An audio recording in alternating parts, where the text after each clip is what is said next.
नमस्कार, मैं हूं शुभी और आप देख रहे हैं न्यूज फॉर। राष्ट्रीय जनता दल यानी कि राजद के राष्ट्रीय अध्यक्ष लालू प्रसाद यादव एक ऐसा चेहरा जिन्होंने फर्श से अर्श तक का मुकाम हासिल किया, एक ऐसा चेहरा जो बिहार की राजनीति के केंद्र में अक्सर रहते हैं और साथ ही साथ एक ऐसा चेहरा जो बिहार के मुख्यमंत्री तो बने ही लेकिन केंद्र में भी कई बार मंत्री रहे। लेकिन इन तमाम चीज़ों की अगर बात करें, उनके विरासत की बात करें तो फिलहाल उनकी विरासत उनकी दोनों बेटे यानी कि तेजस्वी यादव और तेज प्रताप यादव के हाथों में है। अब ऐसे में तेजस्वी यादव एक ऐसा काम करने जा रहे हैं जो लालू प्रसाद यादव ने भी नहीं किया, या यूं कहें तो उन्होंने अधूरा छोड़ दिया। अब ऐसे में सवाल ये है कि आखिर ये काम कौन सा है जो लालू प्रसाद यादव ने बिहार की राजनीति में रहते हुए, केंद्र में रहते हुए अभी तक नहीं किया और तेजस्वी यादव उसे पूरा कर पाएंगे या नहीं। पूरी खबर आपको विस्तार से बताते हैं।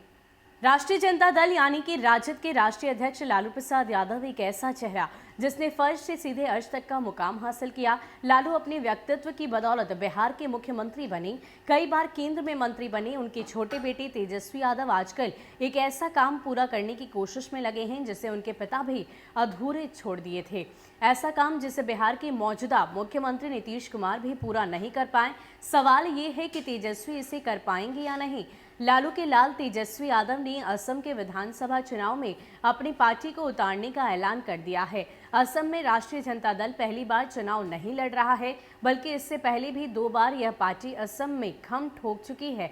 2006 के विधानसभा चुनाव में राजद असम विधानसभा की 7 सीटों पर चुनाव लड़ा था। हालांकि सभी सीटों पर राजद के उम्मीदवारों की जमानत जब्त हो गई थी। पार्टी को इन सीटों पर 1% से भी कम मत मिले।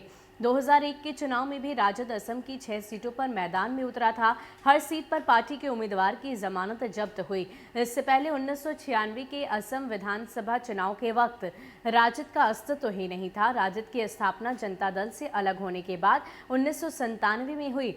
1996 के चुनाव में जनता दल असम की 34 सीटों पर चुनाव लड़ी थी। पार्टी को करीब 2% मत मिले थे और हर सीट पर उम्मीदवार की जमानत जब्त हो गई थी। 2011 और 16 के विधानसभा चुनाव में राजद ने असम का रुख नहीं किया। करीब 15 साल के बाद लालू की पार्टी दोबारा असम के चुनावी समर में अपनी किस्मत आजमाने उतर रही है। हालांकि तब और अब में एक बड़ा फर्क है। तब पार्टी की कमान सीधे तौर पर लालू प्रसाद यादव के हाथों में थी। आज की तारीख में पार्टी के राष्ट्रीय अध्यक्ष लालू ही हैं, लेकिन तेजस्वी पार्टी की नेतृत्वकर्ता बनकर तेजी से उभरे हैं। मुख्यमंत्री नीतीश कुमार की पार्टी जदयू भी असम में 2001 से लगातार चुनाव लड़ रही है और एक बार भी पार्टी को किसी सीट पर कामयाबी नहीं मिली है। इस बार तेजस्वी की तैयारी खास है। उनकी कोशिश ये है कि जीत की गुंजाइश वाली सीट पर ही जोर आजमाया जाए। उनकी नज़र हिंदी भाषी लोगों की बहुलता वाली सीटों पर है। ऐसी सीट या तो गुवाहाटी के आसपास है या फिर अपर असम में तिनसुकिया और आसपास के जिलों में है। महत्वपूर्ण बात यह भी है कि राजद के लिए अकेले दम पर असम में सीट हासिल करना संभव शायद ही हो। कांग्रेस और एआईडीयूएफ के मजबूत गठबंधन में जगह मिले और ये दल तेजस्वी के जीत की गुंजाइश वाली सीट देने पर राजी हो। असम में चुनावी रणनीति के लिए तेजस्वी ने अब्दुल बारी सिद्दीकी और श्याम रजक को कमान सौंपी है। इस बीच वो खुद भी असम होकर आ गए हैं।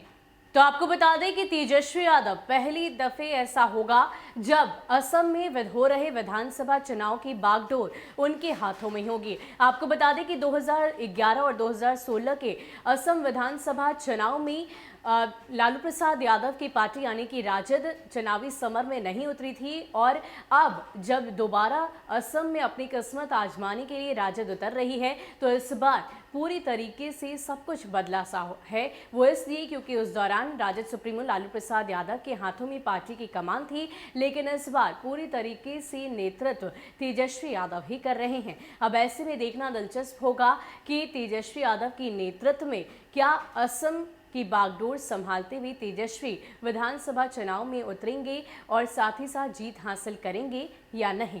फिलहाल के लिए इतना ही। ऐसे ही अपडेट्स के लिए आप हमारे साथ बने रहिए और देखते रहिए न्यूज़ फॉर नेशन। नमस्कार।